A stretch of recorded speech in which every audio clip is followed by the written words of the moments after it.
what would that be any difference with siblings? It's not appropriate. She physically, mentally hurt my son, mentally hurt me. And also I do have PTSD. That's also been noted. So it's not really even a second guess of a method. Today's permanency planning hearing opens at the very start with delayed termination, missing psychological evaluations, and a child already placed elsewhere.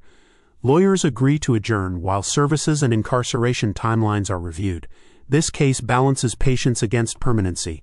Subscribe, like, and share for clear, dramatic courtroom analysis today, right now. And a trial on a petition for termination of parental rights. I've had the pleasure of a sidebar with our attorneys, and I will let them update the record on that after appearances. Good afternoon, Your Honor. Ariel Berger here as the guardian ad litem. Ms. Sasha Thomas, counsel for the department. Caitlin Young, Department of Health and Human Services. Elias Mawad appearing on behalf of Mother Bailey Demansky. Demansky, if you could. Bailey Sorry, go Demansky, ahead. the mother of Braden Schmidt. Thank you so much. All right, comments about the sidebar? Your Honor, I think that all parties are in agreement. But one of the main reasons we had adjourned this termination of parental rights hearing back in January, the end of January, was to try to get a second psychological evaluation completed to determine whether there had been benefit from services provided that mother could not exercise parenting time to demonstrate that for proofs as relates to the petition to terminate her parental rights. To my understanding, that has been scheduled. Mr. Mawad was able to accomplish that and get her the ability to go out and do that in May. So we do not have that information back yet. So it was my understanding that we are still going to ask to move forward with a review hearing and then continue the termination hearing to a later date. Mr. Mawad, anything you'd like to add to that? No, that is true. Just a quick question. Bailey, when is your out date at the jail? Just a quick question. My out date is June 8th at midnight. Okay, that's all I needed to know. Other than that, Judge, everything's true and accurate. Ms. Berger? I have nothing to add. Very good. All right, so then for today's purposes, my understanding is we'll just do the review and essentially just adjourn the termination trial to be held with the next review. Yes, Your Honor. Ms. Berger, whenever you're ready with your report. Yes, thank you, Your Honor. I was able to visit virtually with the minor child during this reporting period and talk with his caregivers several times. He is still growing like a weed. He's in the 97th percentile for height and weight. He actually hasn't been as sick lately, which is good because he generally is a sick little kid.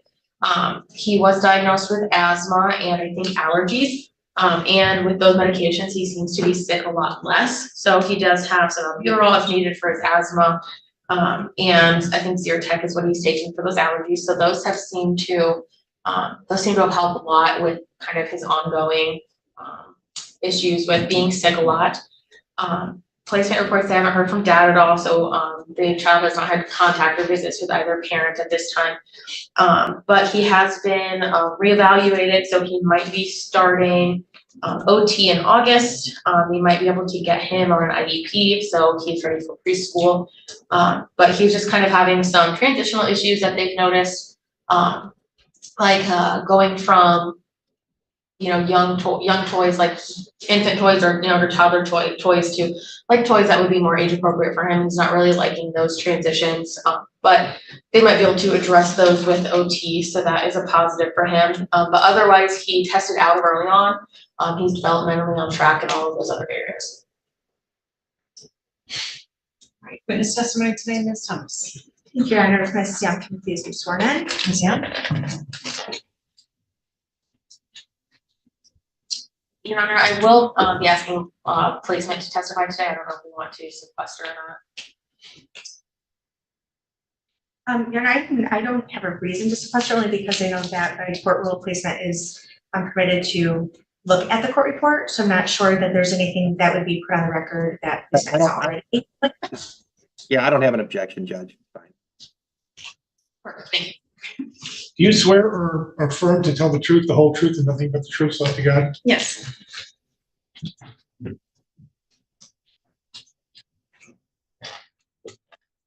Go ahead.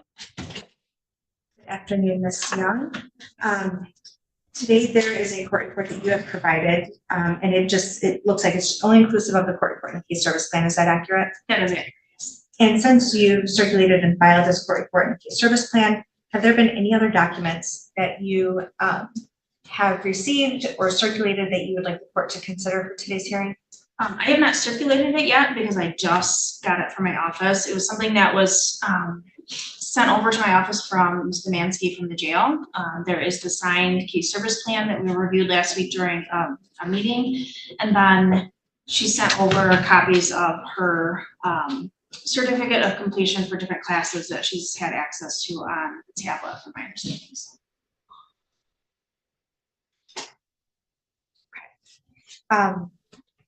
I'm guessing there's not a copy for everyone right now. At this time, no. I will email that out to everybody so everybody has a copy. It's just I want to make sure that I brought it along to show that, yeah, she has been completing some of these classes and this is what she provided. Can you go through the documents that you have, please? And can you please state, we know that there's a signed case service plan. So other than that, can you please go through each document for the certificate of completion? Yes, there's State several of them. headers. So it is here. All right, so she did provide a proof of incarceration with the dates of when she entered jail and then her expected out date. There was the proof of service that I sent over, a copy of the court report. She sent over the signed case service plan. There's a certificate for adult and child CPR, disease of corrections, and then it also has basic first aid, bloodborne pathogens and HIV, cognitive awareness, becoming a world famous mentor, becoming a new career, beyond email, becoming tech savvy, budgeting fundamentals, forklift safety, bed bug protection tips. They're sticking together. Budgeting, variances, forecasts, and action plans, creativity, cover letters,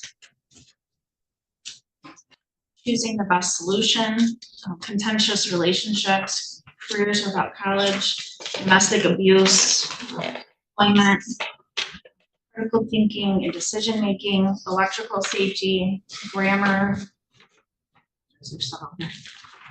digital media literacy, job search and networking, managing stress, career experiences, honest jobs, interviewing skills, and offender responsibility. Right, the list of accomplishments. Okay, thank you for that. And do you have electronic copies? So if we provided those to the court today, those could still be circulated? I have not scanned them in because I just got them in the mail from, Okay, that's fine. they were sent over from Friday. I wasn't in the office Friday. Okay, that's fine. Thank you. All right. And at this point in time, mother still remains incarcerated, correct? That is correct. And the child is still with paternal relative placement? Correct. Okay. And based on the current circumstances, do you still believe that there is a risk of harm to the child if the court were to release the child back into the mother's care and custody today? I do, yes. And briefly, what is that risk of harm? At this time, because of her incarceration, as well as the court suspending visitation May of last year, she has not had a relationship with that child outside of writing letters to him. She's had no face-to-face interaction, no phone calls. All of that has been previously suspended prior to her incarceration. So at this time, there would be a risk of harm because he would not necessarily recognize that mother-child bond that they might have previously had. They would need to work on that relationship.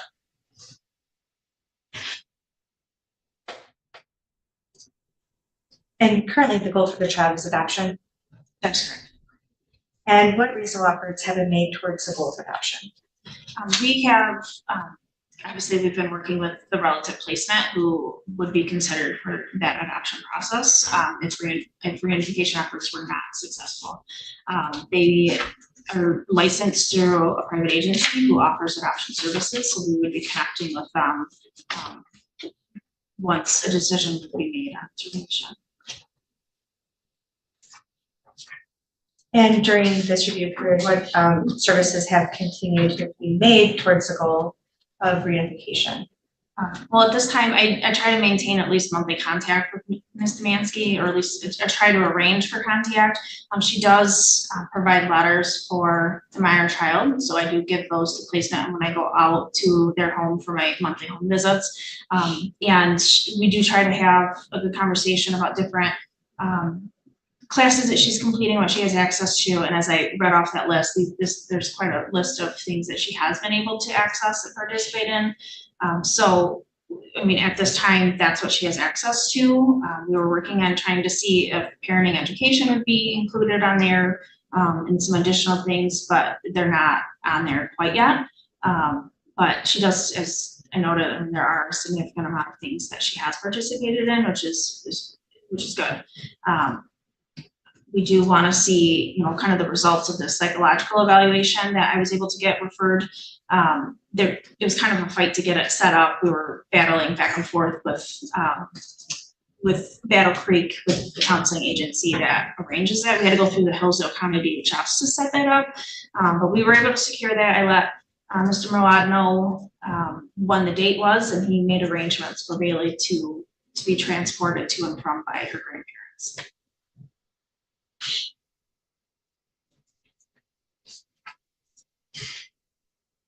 Generally, how is the child doing in basement? He's doing very well. As Ms. Berger had stated, that he does have some transitional issues. He's kind of in that 2-year-old stage where he's kind of naughty at times, but they do a really good job at redirecting him. We did have an incident in the home where he was taking a bath and he inhaled water and was choking, so they did have to seek emergency services to try to assist with that. But they were able to manage that situation as a unit, and they did very well handling at that. I was able to communicate with them about kind of the incident and what happened. And, you know, we were a little concerned with the asthma and the breathing issues with him being sick over that long period of time. So they were able to seek medical attention. He got that diagnosis of asthma, so he does have that series of treatment. And it sounds like it's going to be more long-term treatment and then evaluated as needed. But overall, he's doing very well. His needs are all being met in the home. He's medical, dental, educational, all of those needs are being met. And as Ms. Berger stated, he's going to be evaluated for a potential IEP in the future because he did qualify for early on services and completed that. That would potentially qualify him in the future for additional services when he does become of age for grade school. So they are working on enrolling him in a preschool setting, so that way he can continue to work on those educational skills. I will note when I was out there this last week visiting, he is doing phenomenal at sounding out more and more words. He can count to 10, and he was able to do that with his face mask. He was trying to mimic putting it up to everybody's faces and counting to 10 at everybody. And he was doing really well. He was happy, he was giggling, he was very energetic. When this kid is awake, he is nonstop chasing grandpa around the house, and when he's at work, he's chasing grandma around the house. So they're always interacting, doing something hands-on. They have backyard where they're able to play. They've got lots of toys that he has access to, a lot of hands-on things where he can do painting or coloring, that kind of stuff. Mom does send letters, and she draws pictures for him, so he's able to color in those pictures and whatnot every month or more often when I get those. So he is doing very well. He's very well adjusted to the home. He's on the go. He's constantly trying to learn new things. Like I said, he's improving in his speech greatly. Sometimes it's still a little hard to understand what he's saying, but he's still young. So, but he's getting there. He's doing very well compared to prior reporting periods as far as speech wise. So, he's really thriving. Is he receiving any sibling visits? I know that he has half siblings from dad and from mom. He is receiving visits as far as on dad's side with the other minor children who reside with their mom. I know there has been some attempts to try to reach out to the other half sibling who used to be part of this case, but they have not been successful in getting in contact. So we had the same trouble when they were on the case and trying to engage. So, you know, I just encourage us to kind of keep trying to engage and try to establish a continued relationship. But And is there any time that the child's able to spend with like any maternal relatives, extended relatives, or anything like that? I do know the maternal grandmother does come over on occasion, so she's able to come and visit and spend an afternoon or, you know, a couple of hours with Brayden. They do spend some holiday time together. She brings, you know, for instance, like she brought birthday gifts or Christmas gifts for him, Easter stuff. So she does have a good involvement with the family and with Brayden. So they're able to communicate and set that time up then pretty regularly. So. Judge, may I just ask for clarification today? Are we looking at permanency planning, or is that just going to be? What's that for permanency planning today? Around this stage, testimony shows adoption remains the goal while termination pauses for a second psychological evaluation. The mother stays incarcerated, visits suspended, and the child settled in placement. Legally, time matters. Should the court keep waiting for potential progress or protect stability already formed for a toddler growing fast? Ms. Young, with the documents that you've been provided, and sort of this continued drawing out of the process as relates to terminating Ms. Demansky's parental rights so that the child could be adopted, do you believe that there's a sufficient change in circumstances to reconsider that goal? I think a lot of it is going to kind of be dependent on what the second psychological is going to state. In the first one, I mean, it really indicated some pretty significant things that she needed to try to address. I know she attempted to do some of the stuff through anger management. She did some parenting education. They did the supervised visitations. But right now, the minor child is the same age approximately of the other child that was severely injured in that original case. So, you know, there are some, you know, questions, you know, how would she handle some of these situations? I mean, I talk to placement often when I'm out there, you know, in some of these instances where, you know, in the last reporting period, I talked about the incident where he had oops in his diaper and he had smeared it everywhere. Like, how would that situation have been handled? You know, would that have been, you know, in the same manner as placement and try to work together to try to handle that situation? Or, you know, would we be dealing with a different matter? It's unknown. And it was brought to my attention too, and I kind of looked back at the report too, just to kind of get a reflection back on that mental health piece. You know, there was some potential underlying anxiety and possible anxiety attacks that she was dealing with. So I do want to kind of look at that a little bit more and see, are those needs being met? How is she addressing that and moving forward? Like, what kind of things are going to be put into place to kind of safeguard the child in the event that she's having some sort of anxiety episode? You know, because those can be pretty traumatic and not just for the child, but for her as well. So as it stands today, is it, I'm trying to summarize kind of what I just heard. Is it fair to say that today your position is there's been nothing presented to you that would make you have a different opinion about the goal for adoption? At this time, no. I mean, with the significance of the charges, you know, she is facing the jail time and she'll be out June 8th. And like I said, we do have that psychological that will give us a little bit more of an insight as to, you know, what the doctor has seen previously and where he sees her at right now, and make that determination if there should be some changes as far as looking back and exploring reunification or not. So the court has to consider a compelling reason not to, and we're kind of beyond this because we filed the petition for termination, but at any point in time, I guess the court can consider compelling reasons not to entertain that petition. Are there compelling reasons not to entertain it as it stands today? I can't think of anything as at this moment. I mean, I will note that she has been very compliant with me. She's always been very pleasant, but that's also always in a supervised setting. So, you know, we don't know what happens behind closed doors, and we may never know fully what happened. But there's got to be a sense of accountability as well, and having some more open and honest discussions about what truly happened in that incident, because I don't think we've ever really gotten that full story. And this child is, well, the child's been in care for 2 years, right? That's correct. And the child is 2.5, 3? A little bit over 2 years ago, So for essentially his entire life, he's been in care. approximately, yes. Do you believe it's reasonable for him to wait an additional X amount of months or a year for Ms. Nancy to be able to establish herself outside of jail? So it's able housing, employment, transportation, compliance with mental health services, medication compliance, parenting time, child bond development. Is that fair for this child? I think that would be asking a lot, because, I mean, I think everybody here understands that that takes a good amount of time to really get reestablished with a bond and reestablished with a routine. Right now, yes, she is incarcerated, but when she gets out, my understanding, she can be residing back with her grandparents, the great grandparents to the minor child. She does have her own transportation.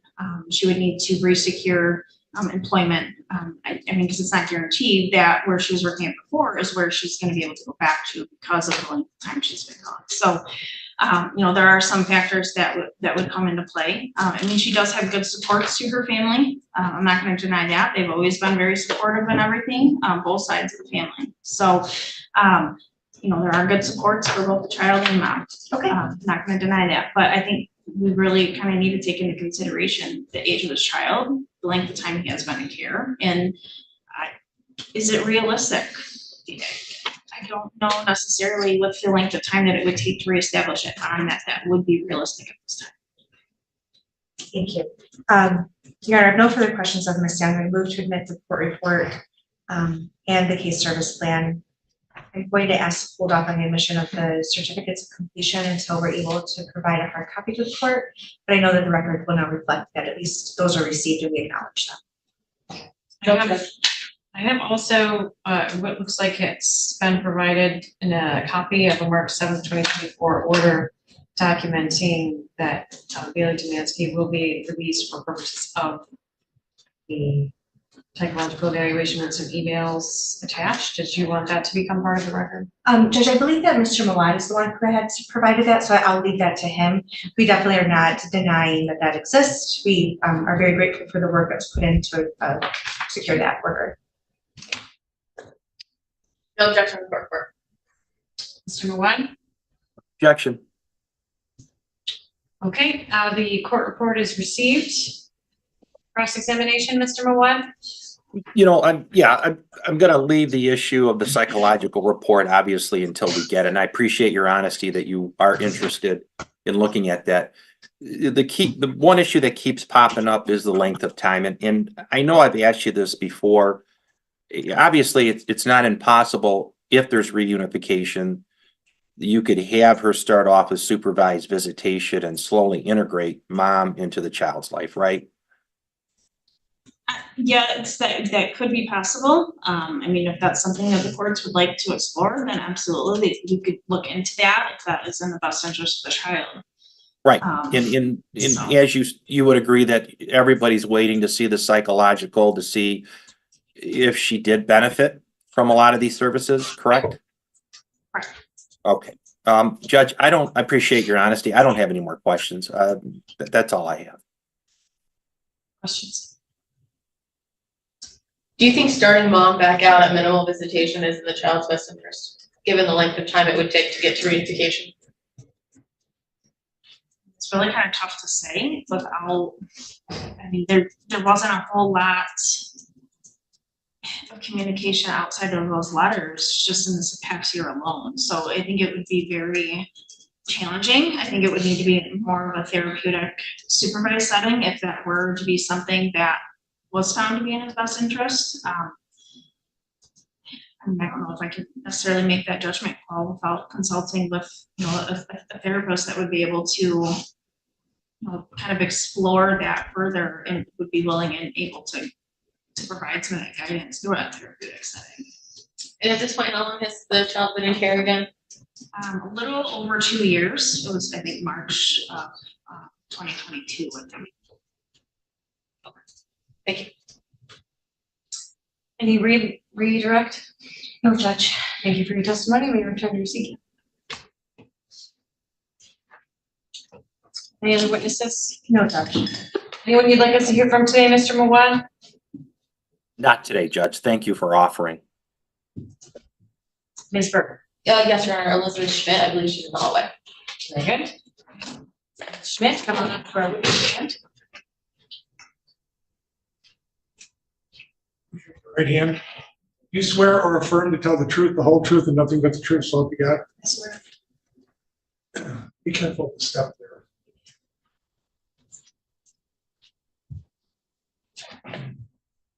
You can state and spell your name. My name is Elizabeth Schmidt, Elizabeth. Last name is Schmidt, Schmidt. Can you hear me okay? Yeah. Can I call you Elizabeth? Yes, it might be a little shaky, but I can hear you. Okay. Elizabeth, how are you familiar with the parties in this case? Are you meaning Bailey Demansky? Yep, and Aaron Schmidt. Bailey Demansky is the woman who hurt my son, JS, and Aaron Schmidt is my ex-husband. Okay, and do you have any parenting time orders with Aaron Schmidt right now? No, ma'am. He has not seen our 3 kids since the morning of March 17th, 2022. Over 2 years? Have you heard from him at all? I have, yes, last year. He had left the home that him and I had when we had gotten our divorce, and I had to go, I guess you should say, fix it up and sell it back. I was at risk of being sued after because he had left the home with money still owing on to it. That was July of last year, 2023. And after that, I had asked him if there was going to be ever a day in his heart that he'd want to be a father again, or seem to think that he'd be able to. And it's never been a thought after. But other than that, we've not had any connection. Okay. How did it come about that Ms. Demansky was with your child, JS? I had gotten my rights back to my kids August of 2021, I'm sorry, it's been a couple of years. And Aaron Schmidt had his, I wanna say it was his, I don't know how to say it. It was his hearing to get his rights back. It was December 29th, I wanna say. He had gotten his rights back to our kids, and we were on a week on, week off basis. And the week of March 17th, 2022, my kids were all in Bailey Demansky and my ex-husband's care. Okay, and were they in a romantic relationship? From what I was presented to, yes. She wore a ring. She lived at the home. She was presented as a stepmotherly figure to my kids. She was at every single pickup and drop off. She was the only person taking my kids during his time to doctor's appointments because he worked during the day. She was the one that provided most of their meals. Other than that, that's really what I know. I've never had a one-to-one sit down with her. Through all the times that I had asked during the times that they were in their care, all the times that we were having a shared custody, I've never met her in my life. Okay. Walk us through the events that happened on March 17th, 2022 and the days after.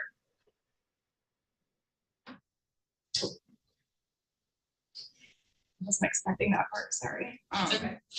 March 17th, 8:17 in the morning, I had gotten a phone call from my son's teacher, Miss Alyssa. She had asked me if it was mine or dad's time, and I obviously told her, you know, whose time it was because I didn't drop my kids off. And she explained to me that she had called CPS and I needed to hurry and get there and to take my son to the pediatrician's office, and that they were very concerned. I live maybe 5 minutes away. It took me maybe 2 to get there. I walked in and they presented me a child in a face mask with swelled up golf ball on the left mastoid bone behind his neck. He had preorbital ecchymosis, which is bruising on both sockets of the eyes and temporal bones. I had immediately took him to the pediatrician's office, and in return, he followed me straight to Charles Hickman Center. He would not touch his head at all. It was too swollen at this point, and his bruisings were already starting to get more visibly darker. By this time, we had gotten to the hospital. They called the Blissfield Police Department because the crime happened there. They took him in for a full body CT and X-ray. They were asking me questions about what had happened. What happened? What happened? I don't know. So after that day, there was a fairly lengthy criminal and CPS investigation, is that right? Yes, it was a year and 6 months it took. A year and 6 months just to be found out that she was charged only 10 months. May 10th, I find out if my son's deemed disabled by the state of Michigan. May 10th of this year? Yes, we had to file for disability. Insurance has decided that if he's deemed disabled, that they're not going to be paying for some of his bills. I had got sent a letter in the mail last year in December. Would that qualify him to receive Social Security disability? Here, the courtroom shifts as graphic injury testimony emerges. Bruising, swelling, hospital scans, and a long investigation replace abstract arguments. This isn't paperwork anymore. It's lived trauma. When witnesses describe lasting neurological and developmental harm, the court must weigh accountability against any claim that services alone can undo irreversible damage. Yep. He has substantial PTSD, behavioral and developmental delays. He's 5 years old, but he has the mind of a 3-year-old. It's almost like he's stuck in time. His neurologist right now is the main one taking care of all of his care. I have decided to not treat my son like a pharmacy clinic. He has been on one stable medication since February to help with his sleep. He has subchorionic night terrors at night. So what it might look like to somebody else is that he is up screaming, crying, hitting himself, but he's sleeping. In return, that's sleepless nights for him. That's also rough behaviors for him because he's lacking sleep. And the clonidine has helped a lot with that. We still do have a U of M appointment scheduled for this upcoming January with the developmental department to see how we can try to alleviate that. I've had the hardest time finding general care for him because, again, my son is too young. Everywhere, you're not going to find a lot of counseling services that will see kids under the age of 8, let alone any kind of psych or neurological care.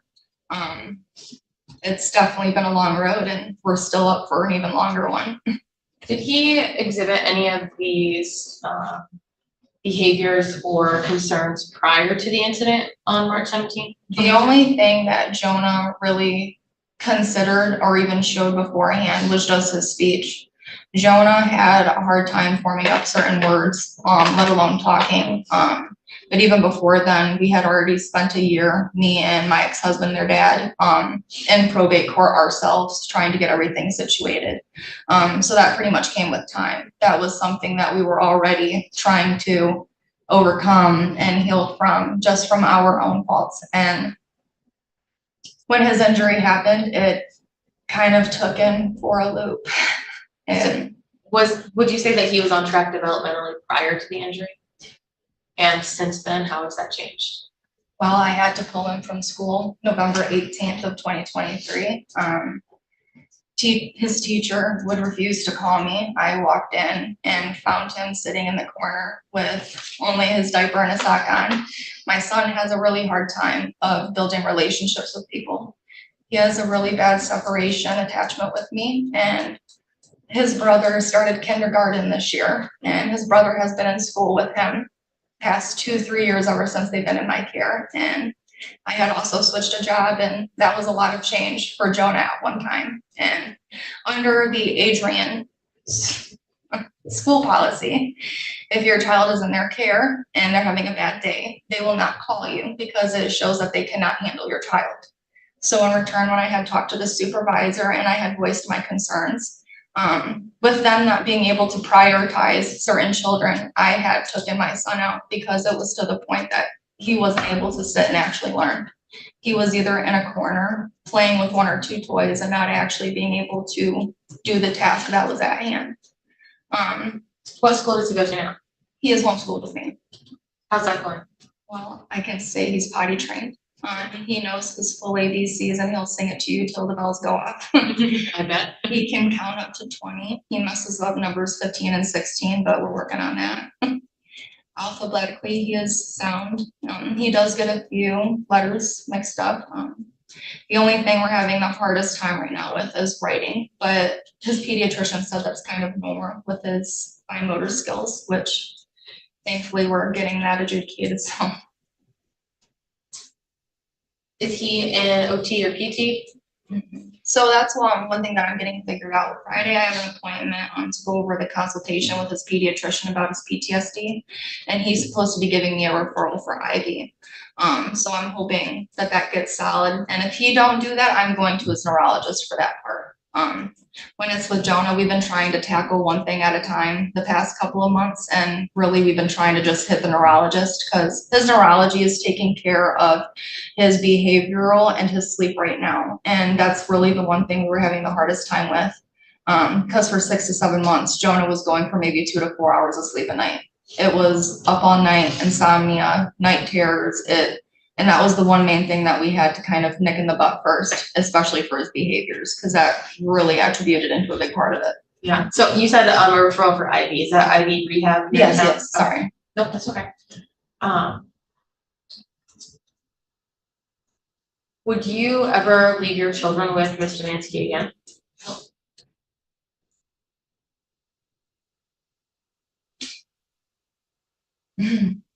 I didn't have a choice back then. I didn't have a choice. No, I would not. I wouldn't even have to think about that. I've sat in this courtroom many times. I've listened to these hearings many times, and the one thing that we all try to focus on is what's in the best interest of the child. What was in the best interest of my children, that meant nothing to her. It meant nothing to her. She was with my ex-husband watching everything that we had went through that whole year.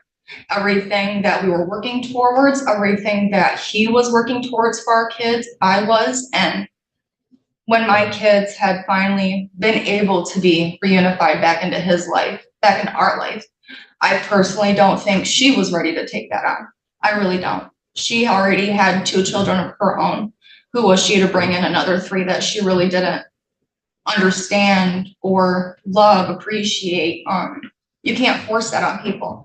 You can't implement being a mother to somebody that you bear no communication to, no livelihood to. So when you can only imagine when I sat through her criminal case and I heard that she was just a babysitter, that threw me for a loop. Because just January this year, I heard her last hearing and the testimonials about how she was a very good stepmother and how she was always happy with my children. And that's a complete different notion than what I heard last year, because I don't remember hearing that part. I remember how I heard how she was a good babysitter and a person to take care of my children when their father was at work. But I don't see a loving stepmother. I see somebody who hurt my son for the rest of his life. And I really don't think I could stomach seeing her get her son back. Her son is literally the same age that mine was. And I can't trust that. And he's not even mine.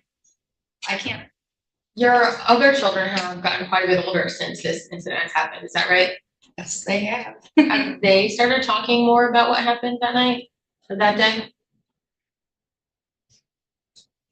I've learned that trauma is like a curve. You either stay on the straight line or you hit the narrow 100%. And my kids have blocked out seamlessly every part about that time, that day. Jonah does not remember at all who his father is. He doesn't know the situation. Bella and Liam, they don't ask questions. If they're playing with Jonah and per se they're outside and they trip and fall, oh no, we need to check Jonah's head. That's always something that lives with my kids. We need to be careful. If he falls and gets hurt, we have to go to the hospital. His brain, that's something that lives with my kids. My kids have to live on the ever so going teeter-totter of, well, what if? What if he gets hurt? What do we do? Or if they're playing, what happens if I accidentally hurt my brother? Did I hurt him? And that's no way that my other two children should have to live either. But here we are. They've had to see a lot of things after already being healed from our own life and our own circumstances. And here we are. We're healing every day. And I haven't even found everything out about my son yet. My son is still too young. And he'll probably never be able to speak for himself.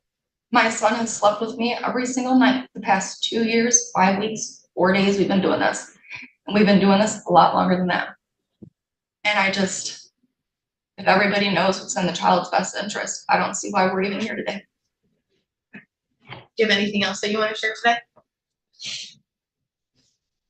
I really believe that Braden is the safest, the happiest, and the healthiest that I have ever seen with Tanya and Glenn. Whenever that my kids and I have went over, it is nothing but pure joy on his face. They have opened up their hearts, their lives, their times, and in no shape or form have I ever seen harrowing, weathering. They've never called in a flag or called for a break. They've never said, we can't do this today or for a week. It's been 2 years. 2 years that Braden has learned to love these people as their parents. And I don't want to see that go away. Because if Braden ends up leaving their care and goes back to her, my kids will never see him again. And they get to see each other now, right? Yeah. It's few and far between. We do live an hour and 5 minutes away. I work full time. It's very hard. A lot going on. Yeah. I don't collect child support. I'm sure everybody understands the ex parte and how that goes in Michigan. So I have to work my butt off a couple extra harder than some people mostly. But I try. But the times that we do go out, it's amazing. My kids understand that they have a sibling out there and they love that. And I know that if he got reunified back with Bailey, my kids would never be a part of his life. I don't have any other questions for you, but some of the other attorneys might, okay? Ms. Thomas, any questions? I have no questions, but I do want to thank you for coming up and being vulnerable. I know that it's really hard to sort of relive all of this. I know that you've had to deal with this before in the past, but it's very helpful for the whole process when you have more information. So thank you for being here today. I've learned that sometimes when you've lacked a lot of support, when you've needed it, sometimes when people need an extra footing, you need to just take it. If something that I have to say is able to save a child when my child's life couldn't have been saved, I'm willing. Thank you. Mr. Mawad, any questions? Judge, just a couple. For the record, hold on 1 minute. I got to shut my door. I'm sorry. Hold on. Got it. At this moment, cross-examination intensifies. Objections fly over relevance, bias, and emotional testimony, but the judge allows it, stressing context matters. The legal focus sharpens credibility versus lived experience.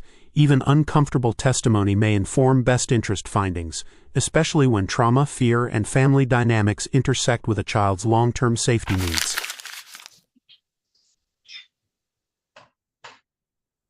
Sorry about that. All right. Ms. Schmidt, I didn't meet you personally at the sentencing. I did hear your words in your statement.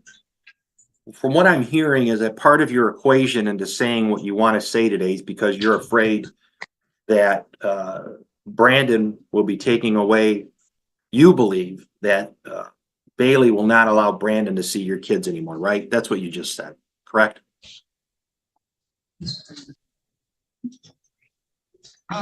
No, that's not what I mean.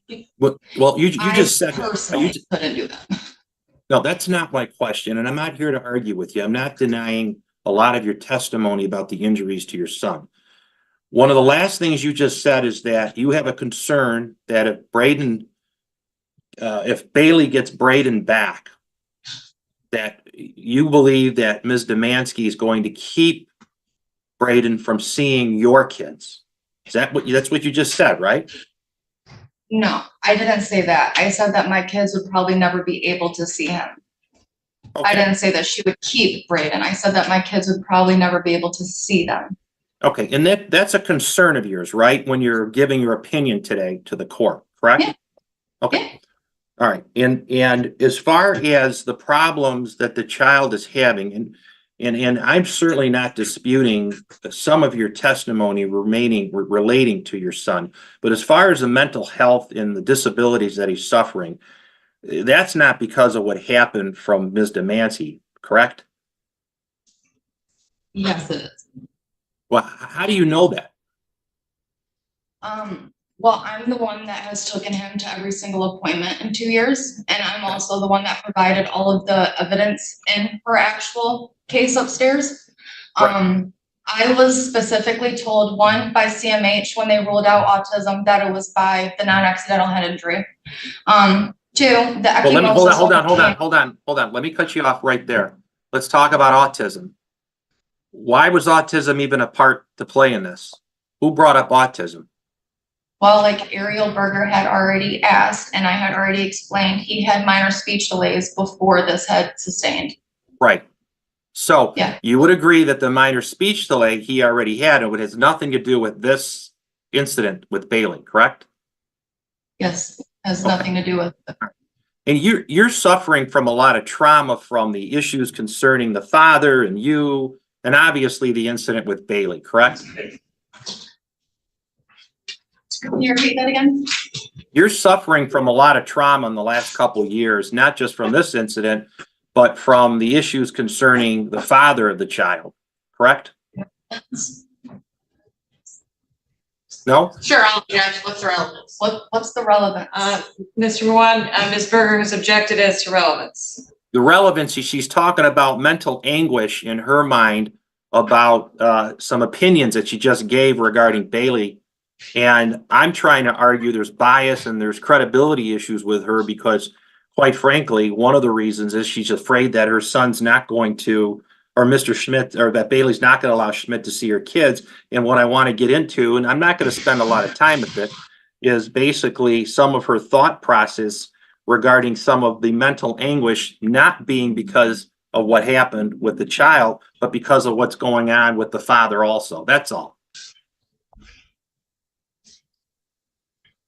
I'm not sure she needs to get into her personal trauma and anguish in order to demonstrate her bias. That's fair, Judge. I'll ask That's you more. solid.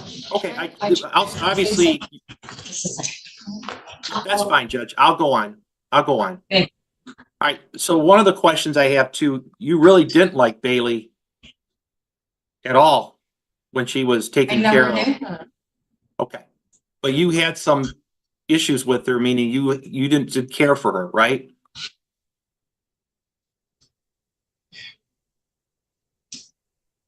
The only issue that I had was that I did not know the woman who was taking after my kids. Even after the multiple times that I had asked, I had even said, hey, let's have a sit down. We were face to face numerous of times and there was nothing that has ever been said. Okay, that's what I needed to know. I appreciate it, and I want to thank you for answering my questions, okay? Do you have a redirect? A little bit, thank you, Judge. Elizabeth, you stated that, not that you think Bailey will keep BS away from your children, but you're afraid that they just won't be able to see each other. Mindfully, how easily would that be? Sorry, I'm a little razzle-dazzled. Right. Respectfully, I couldn't stomach seeing her all the time. I couldn't. And I'm not speaking for just myself, but how would that make her feel as well?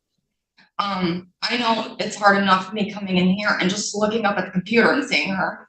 I'm saying for, yes, you're right, my own anguish, I don't think it's appropriate. I really don't think it's at all appropriate, because then if anything happens, it's accusation, speculation, and I don't want to live my life like that. All I was saying is that it's a lot more in his best interest already. It was nothing about she'd keep him away from me and my kids. It was already done and settled in criminal court that we weren't to have any kind of contact like that, even outside. What would that be any difference with siblings? it's not appropriate. She physically, mentally hurt my son, mentally hurt me. And also I do have PTSD. That's also been noted. So it's not really even a second guess of a mention, but it's just not appropriate. It's more stimulating also to those who have been through trauma. And it shouldn't have to be a fight that I should have to do. I understand. Thank you. Recross, Ms. Thomas?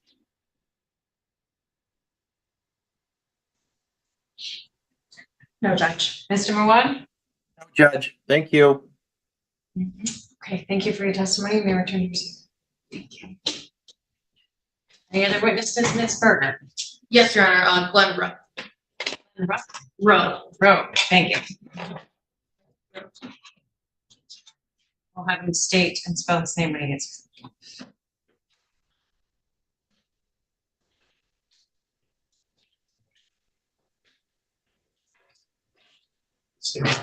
Give me your name. My name is Glenn Rowe, How do you spell it? GLENNROWE. Thank you, sir. Please raise your right hand. You swear or affirm to tell the truth, the whole truth, nothing but the truth, so help you God? I do. There's a step to be careful.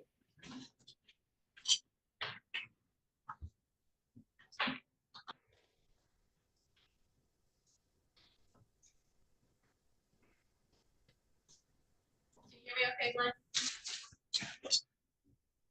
Probably not, but I'll do my best. Okay.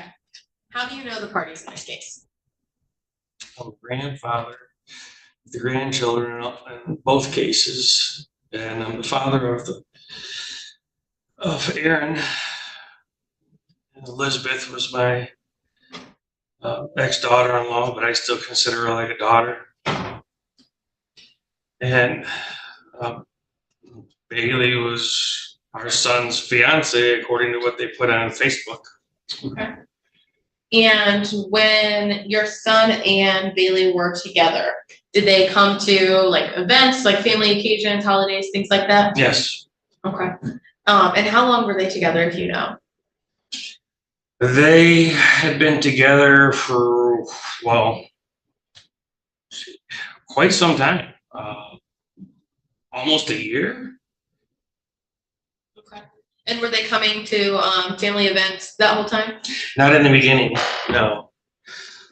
We had the other 3 children placed with us, and I'm trying to say, we had the other 3 children placed with us. What was your question? Yeah. When did they start coming to like family events? We finally got to see them at Thanksgiving for the first time. Braden was born in August. We didn't even know he existed. So Thanksgiving of what year? 2021. 2021. Okay. And did they bring Braden with them? Yes. Okay. And how did that holiday go? Were there any issues, any concerns? No, not really. We didn't have the other three kids there, and she didn't have her other child there. So it was just Braden and my son and Bailey. And this was our first time meeting Bailey. You distinguished that there weren't other kids there. Why did you distinguish that? That there weren't. Correct. At Thanksgiving, there weren't. And the reason I distinguish that is because in our home at Christmas of 2021, just a month and a half away, basically, the kids were there with Bailey and Aaron, all 4 of Aaron's kids, and myself, my wife, my wife's parents, my parents, and Aaron's brother, their uncle, was there, and we were having a great time. It was a joyous time. Kids were running around. It's our second time seeing our grandson, Braden, and the whole time Bailey sat in the couch holding him, would not let him go. She would not let him get down on the floor or anything. We didn't think anything of it. She's it's her second time being a mother, and it's a new baby. So, sometimes parents are overprotective or have worries that might be exaggerated, but over time they go away as the kids get older. And so I didn't think anything of it at first. Would you like me to go on with it? Yep. Okay. Now caregivers testify about daily life, routines, bonding, and warning signs. They describe anxiety episodes, fear, and red flags seen before the injury. This testimony reframes risk as predictable, not sudden. The court must decide whether history signals danger ahead or whether rehabilitation promises outweigh patterns witnessed inside family spaces.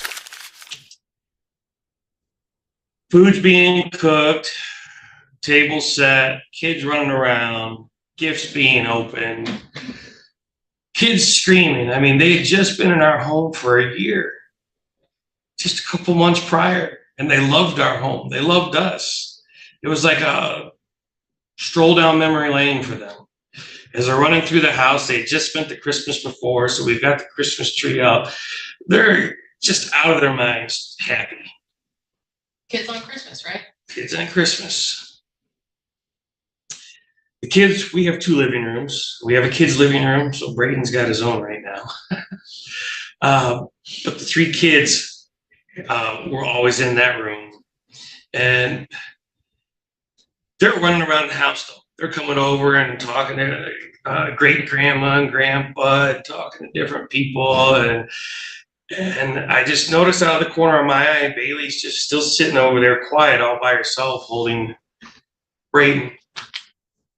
And after some time, I notice as I walk in there and start interacting with other people in the same living room by the same couch, that she's got tears coming out of her eyes and her face is very red.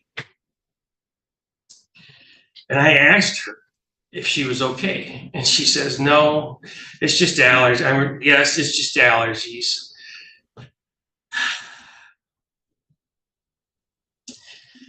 I went to Erin and asked Erin, Bailey all right? She doesn't seem okay.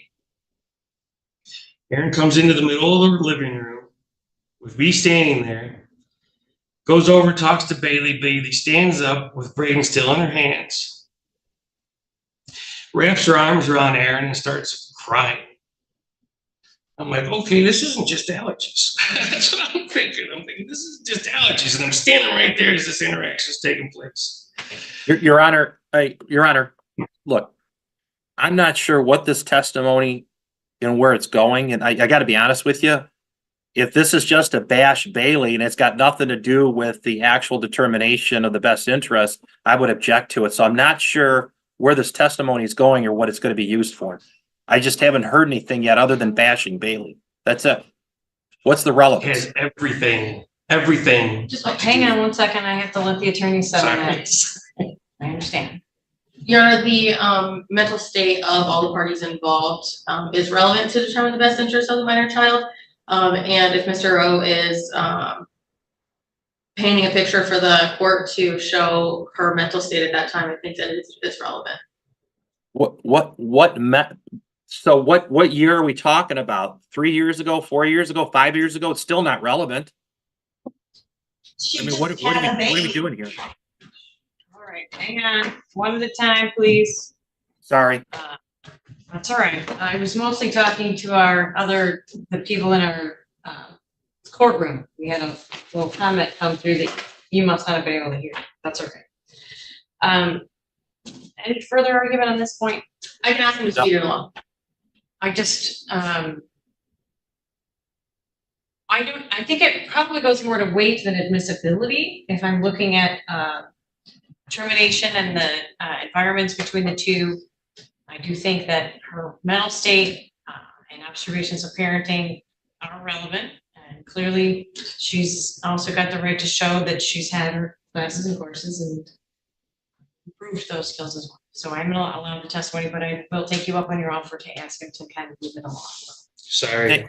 Thank you, Judge. I've had 5 hours of sleep in the last 48 hours, and I've been dealing with this for 4 years. The attorney in this matter for Bailey is not aware of what we've been through.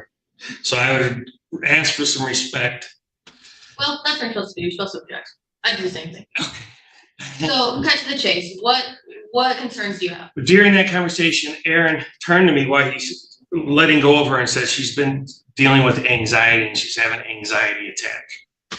Is that the only time you witnessed something like that? No, it's not. Well, when other times have you witnessed something like Well, that? me personally, I did not witness it. My wife did, and you'd have to talk to her. Okay. You'd have to ask her. But the point being is, this became a big, huge deal because then Aaron, the father, she was saying she was having anxiety because of the kids screaming so loud, specifically Isabella, my granddaughter. She was in the other room screaming, and this was supposed to be causing Bailey at the other end of the house to have an anxiety attack. She told Aaron she wouldn't put him on the floor because she was afraid the kids were going to step on him, which is, again, her choice. But then Aaron turns around and pulls my granddaughter into the bedroom and punishes her because she upset Bailey and was making her cry because she was having an anxiety attack over the kids screaming.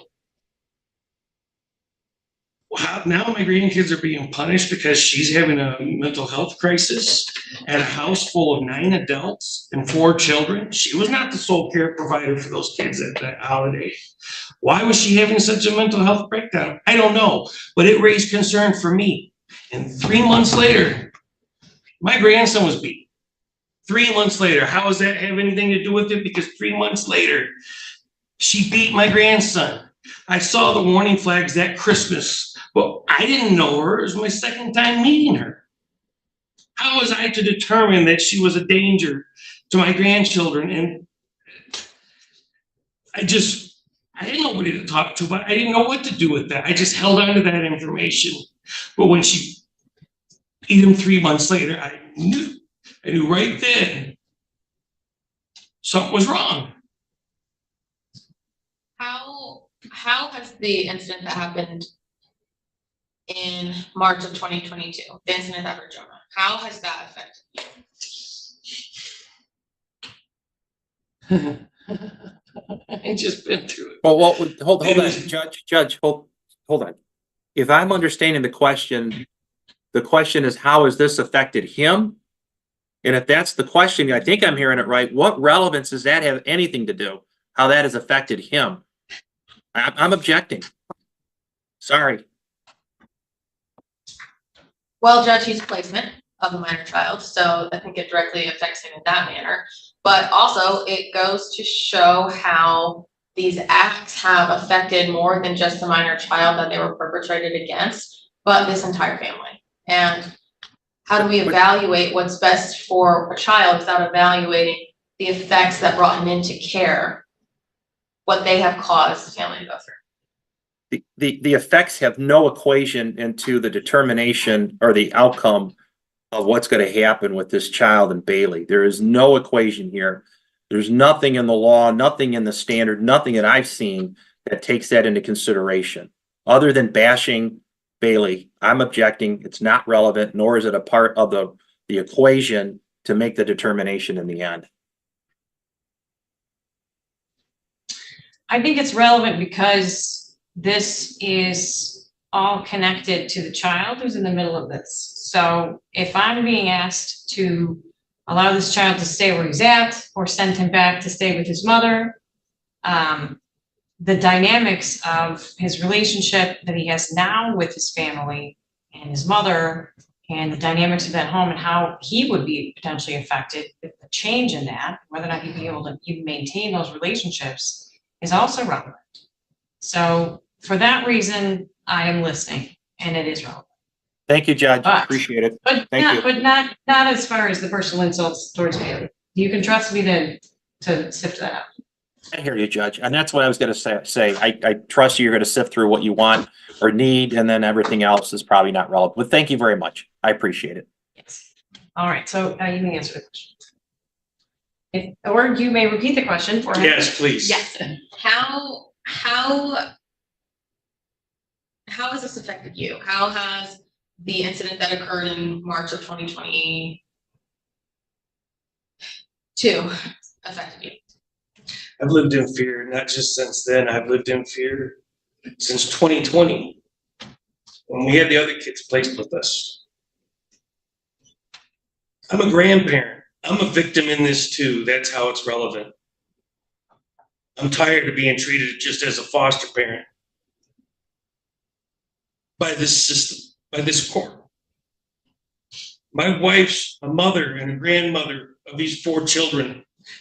Jonah, who was beat, and BS is in our to have, I know he's doing his job, I know, I get it. But to have somebody sit there and take my time after 4 years and challenge any relevance to everything I say is his job, but it's not. It can show some professionalism and respect. It's affected me because I Your have to Honor, fear. Your Honor, hold on, Your Honor, look, the court's known me not a lot or not very well. I don't need to sit here and listen to this. I think it's uncalled for, and he needs to be directed, in my opinion, to just stick to the questions and quit trying to attack me. That's all I'm asking for. All right? Fine. Fine. Thank I've already you. said it's impacted me. It'll impact me for the rest of my life. This past 4 years, how I've had to live in fear every day for my grandchildren. So there's been some negative impacts, right? Extreme. I have people coming into my home that we put all of our emotions on the back burner and allowed Bailey's family into our home for Braden's best interest, not ours. We could be full of emotions and anger and hate and turn them away. We were verbally attacked by them in this very parking lot, Bailey's grandparents, the day she was first arrested in this parking lot. Courts have camera record, they can see it, it's the truth. And that's where Bailey's gonna go after she's out of jail, and that's where my grandson's gonna go. People that attacked us in the parking lot, verbally, trying to accuse our son that it was him that did it. While we were just trying to comfort them and talk to them. And since then, we've allowed them into our home. We never took anything they did personally. We know they're victims in this. We know they didn't expect, want to believe, and still don't believe that Bailey did this. But I have to live in fear that what this court decides is going to decide the rest of the life of my grandchild. And do I think for 1 minute, as Elizabeth said, that if they get hurt, that I'm going to be allowed to see my grandson? I can't speculate and say, but I really highly doubt it. It's going to be hard, just like Elizabeth said, for me to have to go and see Bailey. I'm not a parent, foster parent only, I'm a relative. And you've had contact with Elizabeth throughout the pendency of this case, right? Yes, And how has that gone? it's gone well. Our relationship's begun to heal. It took some time because we had him for a year and there's a lot of emotions and anger and blame going around and lack of trust. You had her 3 children, right? What's that? You had her 3 children. We had her 3 children. And have you been able to facilitate like sibling visits with all of the Yes. kids? Yes, And how did those go? they went well. They all got along great. Braden just jumped in right like he was one of the siblings. You wouldn't even know they didn't know each other. Partially because he's so young, he just any kids running around and they all just run around all the time at that age. Have you had any contact with Aaron lately? None. Haven't talked to him since before I testified in this court against him. And that would have been at his termination hearing or prior? It was prior that I testified. Oh, you mean prior? Yeah, it was prior to when I testified again. Regarding some of his behaviors, that would have been around March or April or something last year.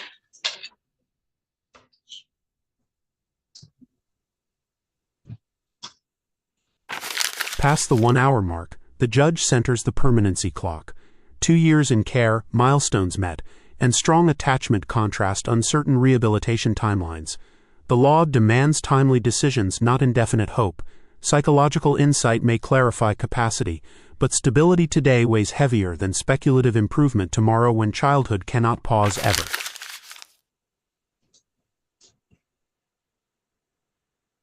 Have you observed any other concerns with parenting with either Aaron or Bailey? Aaron was doing good. He was literally almost reunified. Courts already know that. We were totally shocked and flabbergasted when they just went AWOL, so to speak. Made some bad decisions. We love him. He's our son. We miss him. His children miss him. He's not even had his rights terminated to the other three, and he doesn't even, I don't know what's wrong with him. Or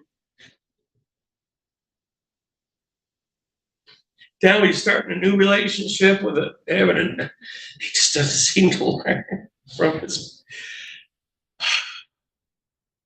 And the courts already know he had a traumatic brain injury accident with a traumatic brain injury. There's no need to beat that dead horse and try to give him all the excuses in the world because of that. It did impact him. Just like nobody here can argue, unless they're a medical professional expert, that what Jonah experienced is not going to affect him for the rest of his life in some capacity. Have you been able to witness any changes in him yourself? In Jonah? Yes. Holy, I had a 20-some page letter, and in there it contains it. If I may reference it, it talks just about that. You can look at your notes, but don't read like verbatim from it, okay? Oh, okay. That's interesting. Not challenging anything, just other people were on January 29th allowed to read their letters. You can look at it. And they were great grandparents. Look at it. They read straight from it, right here in this court. If I may have a minute to find it. How have I seen Jonah?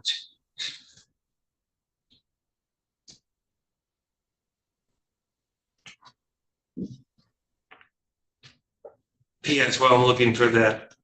All 5 children were there that day.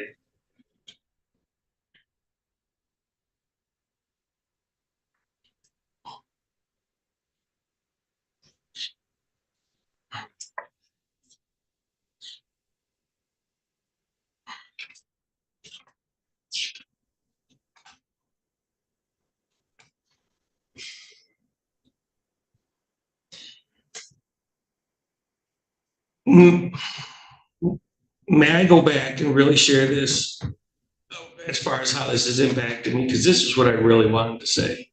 Something along these lines. Sure. I'm sure if Mr. Mawad or anybody else has an objection, they'll let you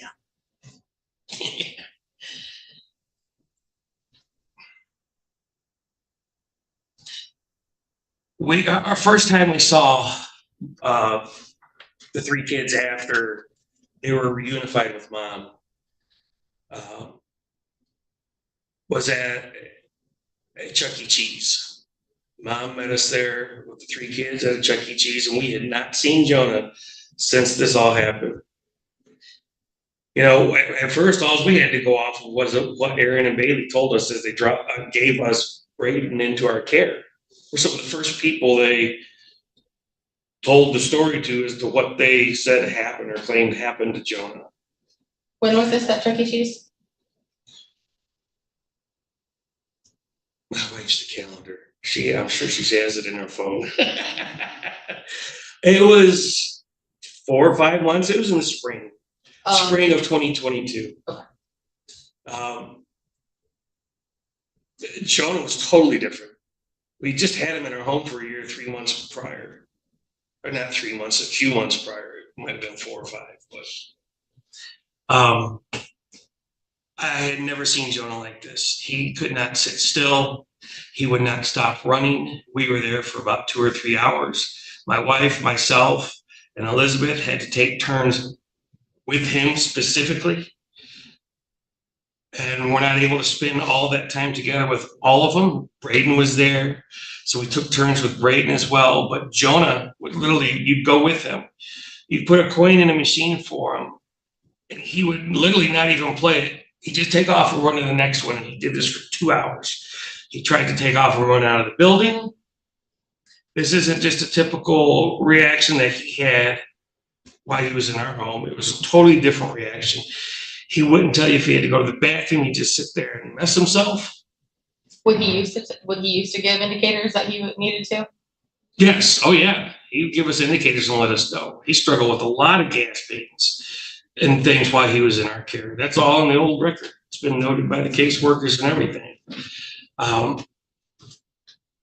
but he had never exhibited behaviors like this. I couldn't get him to hug us. I couldn't get him to interact with us closely. By the end of Chuck E. Cheese, he was willing to let us give him a hug. But at first, you could tell he was totally having issues with social interaction. Was he like that before?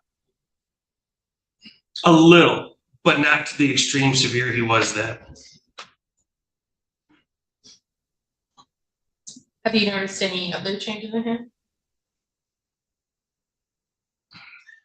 I don't live with them, so I don't see what happens at night, like Elizabeth said. I don't get to observe that. We've been so focused on Braden, and like she says, she's busy, we're also busy, but we have a relationship, and they do see their siblings. We're supposed to get together this Easter, it just didn't work out. But I personally don't get the opportunity to see him that much to observe a whole lot other than what I observed that day. Here, the court's direction becomes clear. Adoption remains the goal, visitation stays suspended, and reunification waits on evidence not yet produced. Credit is given for effort, but effort alone cannot replace time lost. The child's bond, growth, and security outweigh uncertainty, setting the stage for a decisive termination trial ahead. When I see him at our house, it's the same way. When he does come to our house with Christmas toys and everything like it, he does the same thing. Can't even focus on the toy he has. He's just constantly just he'll just run off on the playground. You take him to the playground, he just takes off. It's like he has no idea where he's at, what he's doing. And that was not him before. He'd sit on the couch next to me and put my arm around him as we're watching TV. When they were placed with you during that year, that was placed through CPS or through DHHS? Yes. Were they evaluated through early on or Yes. early intervention? Was he receiving any services through any of those programs? Speech therapy, occupational therapy for his motor skills. He had been tested at U of M for autism. And they found that while he had a few learning deficits, he was not autistic. And that was while he was in your care? Yes. We took him there without prompting from anybody, no caseworkers, we did it on our own. The kids were going through trauma. They just been pulled from their mom and dad and put with us. Changing gears a little bit, how would you say your bond is with Braden now? I'm dad. He chose that. Does he call you that? Yes, he does. Every morning, it's one of the first things. Dad. And if I don't respond, on the wall, he'll knock on the wall because his bedroom door is closed. And I look forward to that every morning. I used to get to sleep in. And now if I don't come and my wife comes to get him, once she gets him up, he'll come to the baby gate we have by our bedroom door. Dad, start banging on the wall with the car. And so I can't sleep in. And I love it though. It's a joy to wake up to a happy baby that wants me in his life and looks up to me. I'm nobody special. I make mistakes. I'm not perfect. But I love that child.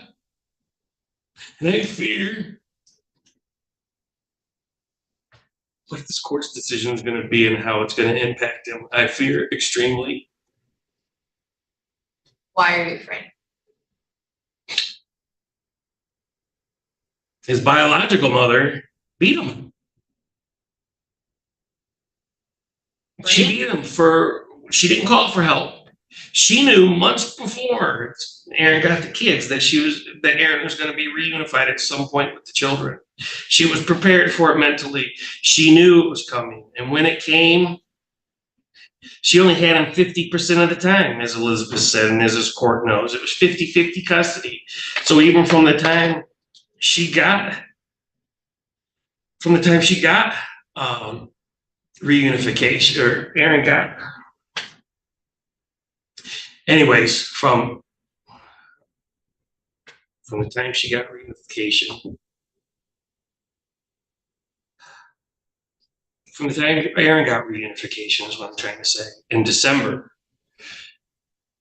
She knew during those 3 months before she did what she did, that she was only seeing the kids 50% of the time. 50% of the time, she didn't have the other 3 kids in her care. She only had BS or Braden or her other son. I don't remember, I know his name, but I don't know his last name. And we were told that she always had help from the grandparents. So she had time during those weeks. She didn't have those other 3 kids to realize if she could handle them or not. She had time to ask for help. She had time to let people know that she was not doing well handling all 5 kids. She never asked for help. She just chose what she did instead. I don't have any other questions for you, but some of the other attorneys might, okay? Ms. Thomas? I have no questions, Your Honor. Mr. Malott? No questions, Your Honor. Thank you very much. Thank you for your testimony.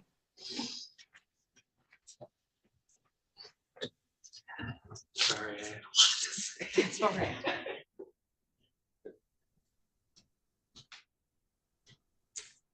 Well, Ms. Berger, anyone else you'd like us to hear from this afternoon?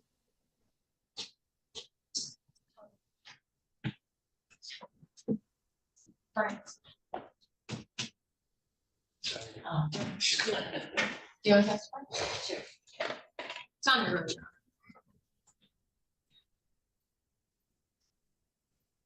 Do you need her name, Your Honor? That'd be great. Tanya Rowe, How do you spell it? TONYAROWE. Thank you. You swear or affirm to tell the truth, the whole truth, and nothing but the truth, so help you God? Yes, I do.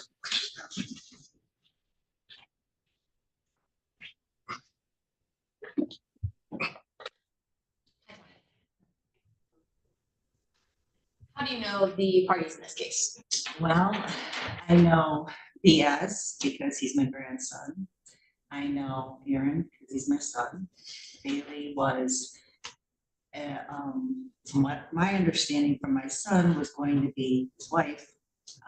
They were engaged. And then, of course, I know Elizabeth because she was married to my son.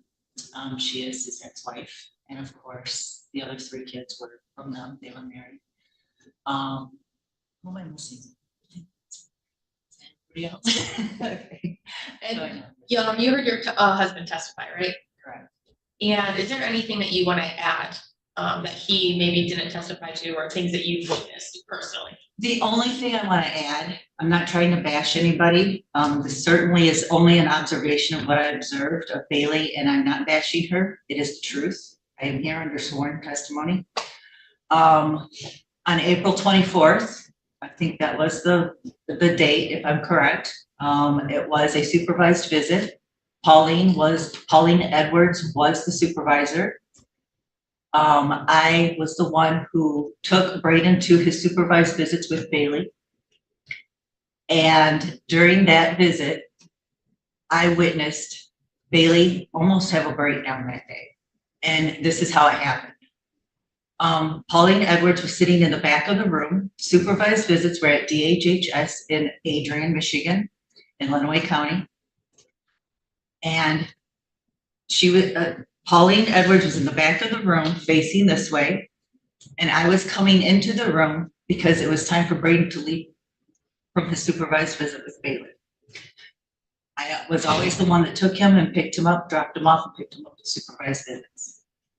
It seemed like everything was going well that day. It didn't seem like anything was, abnormal, supervised.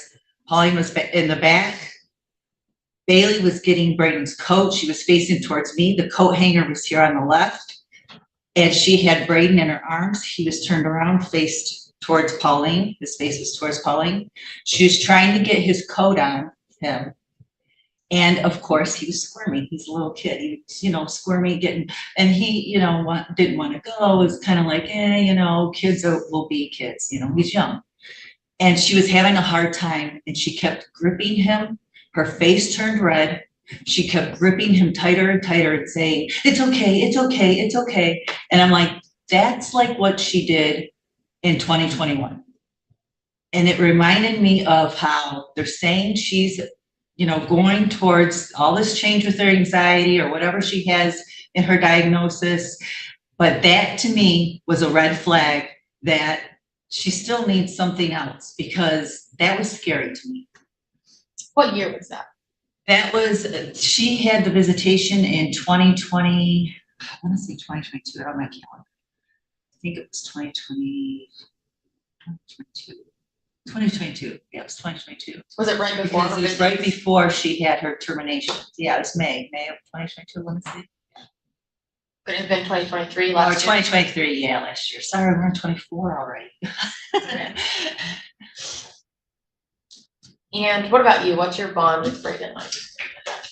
Braden, ever since we've got him at 7 months, he is just such a joy. I went from a grandparent of Braden to a mother of Braden. He calls me mommy. And he is just such a joy every day.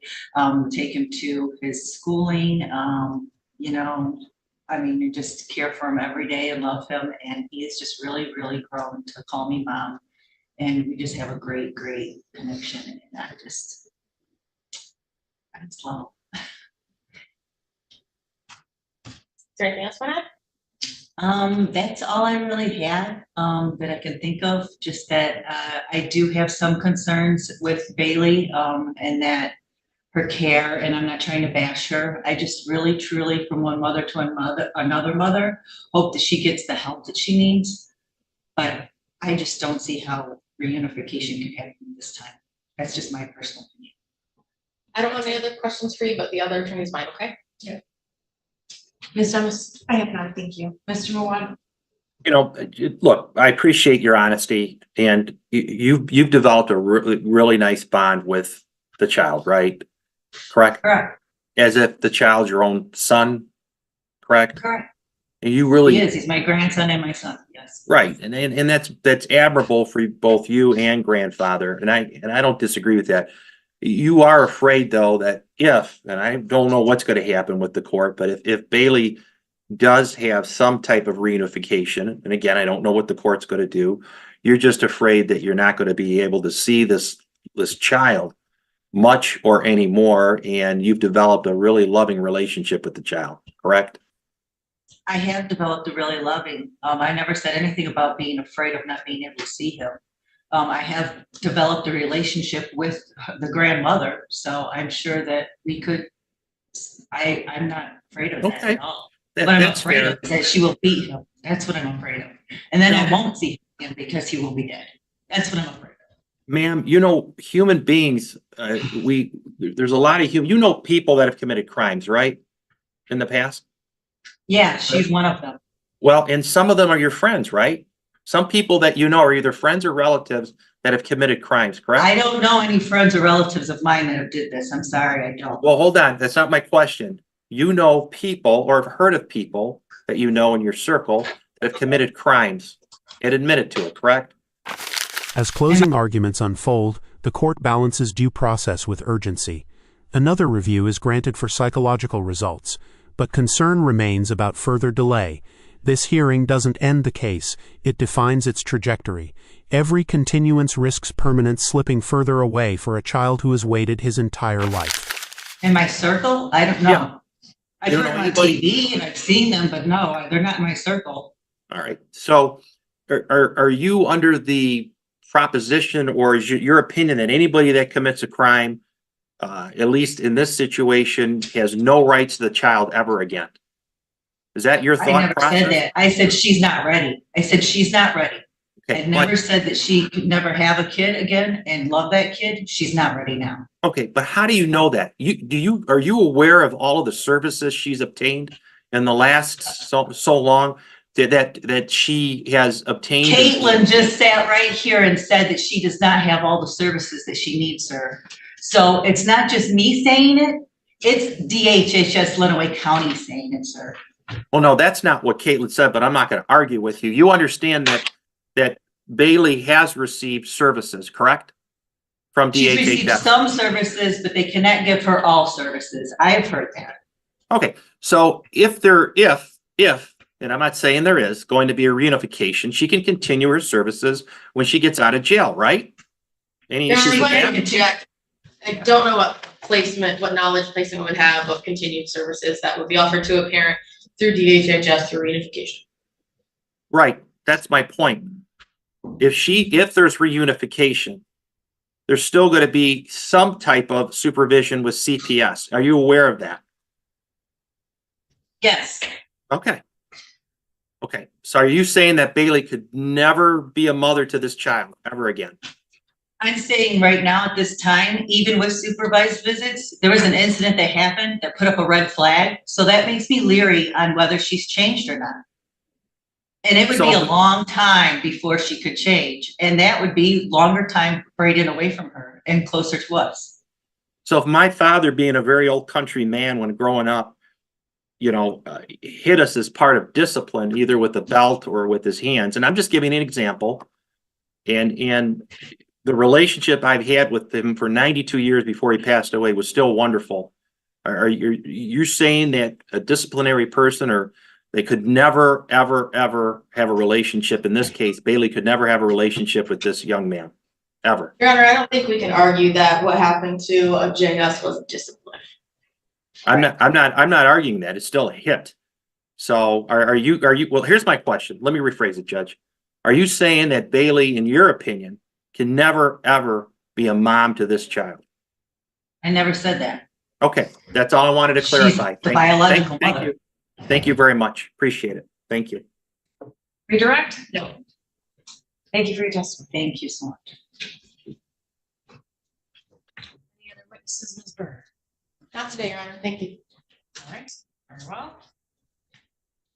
Closing comments as it relates to the review, we'll obviously be continuing the trial into our next review. Judge, we heard a lot today, and I think that it's very helpful to hear from others that are hands-on providing care for the kiddos. And Wait a typically, minute. If I'm hearing this right, council has had plenty of opportunity to call witnesses with all the various hearings we've had. Now she decides to bring in 2 witnesses, and if I'm hearing her right, she wants more witnesses to come in and testify? Mr. Mawad, my understanding of the reason to continue the trial was to allow your client to undertake a psychological evaluation. Would you prefer I made the decision today? No, I'm not disagreeing with that. I thought I just heard that council has more witnesses. no. I might. Well, first of all, Mr. Vaughn, I'm not the one who called anyone. So your issue is not with me. That can be with Ms. Berger. I'm simply saying that I appreciate having other people here to testify who are actually providing care to the children. That was my position. Okay, then I did not hear you correctly over Zoom. I heard a voice and I didn't know who it was. I thought it was Ms. Berger who said, and I apologize, that said that I'm going to have more witnesses. So that was my objection. I'll take the objection back. My apologies to the bench and my apologies to everybody else in the courtroom. Thank you, Mr. Mawad. Yeah, this is just closings as far as the review for today, review of permanency planning hearing, and then we're continuing the trial into the next review period. And Ms. Thomas is going to start us off with her closing comments, then we'll go to you, and lastly to the GAL for any recommendations she may have between now and when we come in. Ms. Thomas. So as I was saying, I think it's helpful to have that information from the caregivers, and I can appreciate it.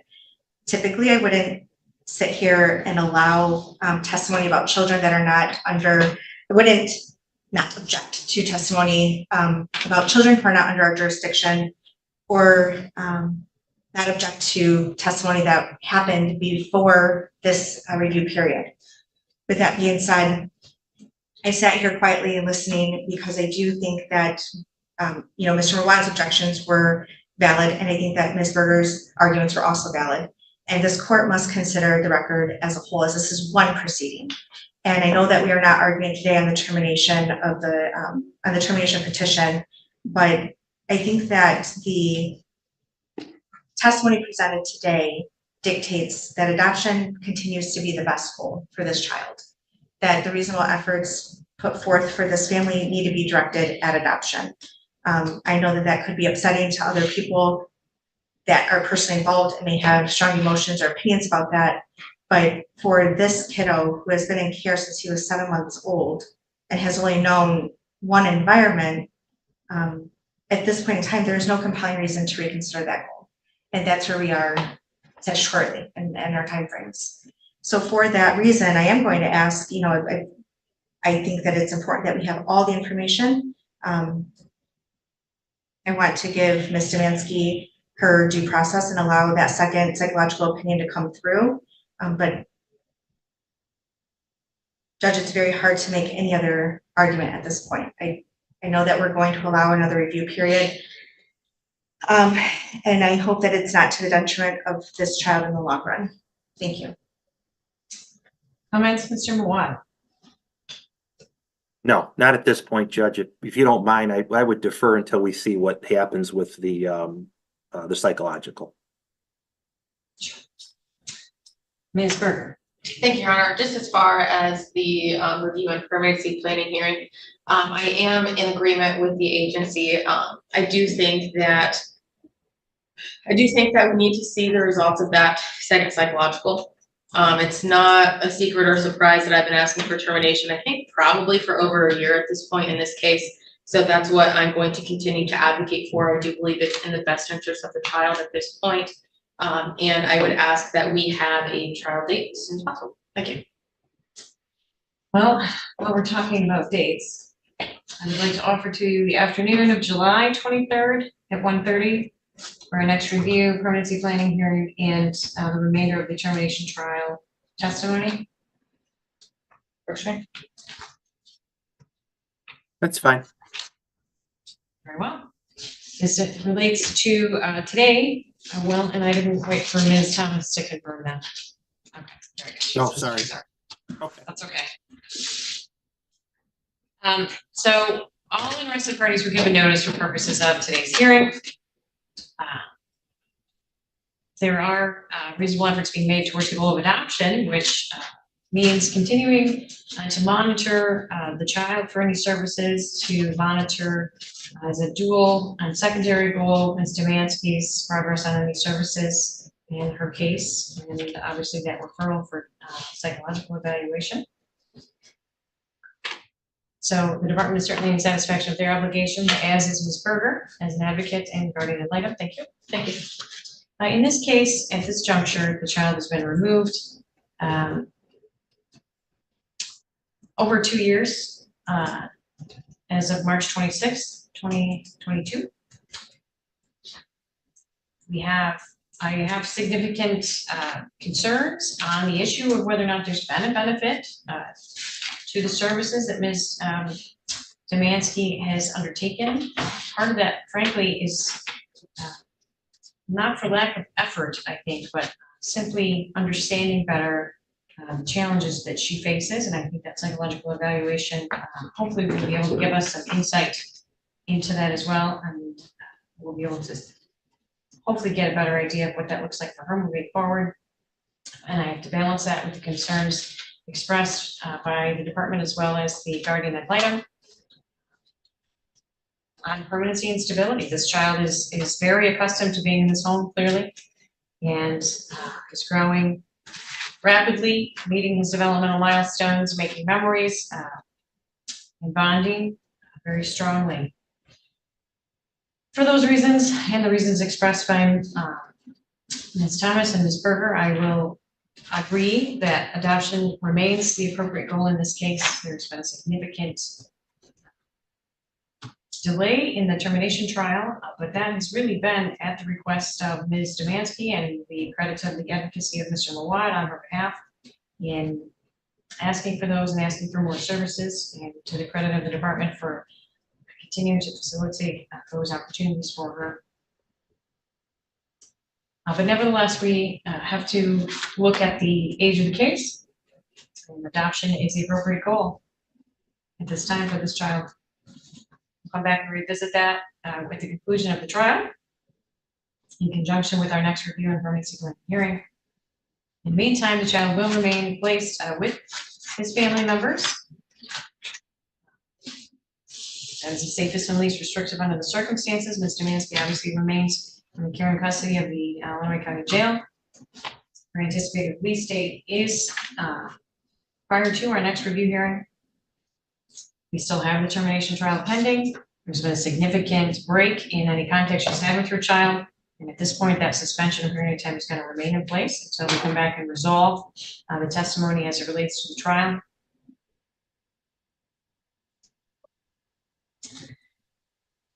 And Mr. Aaron Schmidt's rights have been terminated, so he's not available, nor advocating for himself or reeducation. Unless there's any questions, that's really all for today. There's not much for me to say at this juncture. Thank you. At the very end, the judge prioritizes safety, stability, and best interests. Adoption stands, termination continues, and visitation remains suspended. This ruling shows how law values time in a child's life. For grounded analysis of real courtroom decisions and human consequences, like, comment, subscribe, and share this breakdown today now.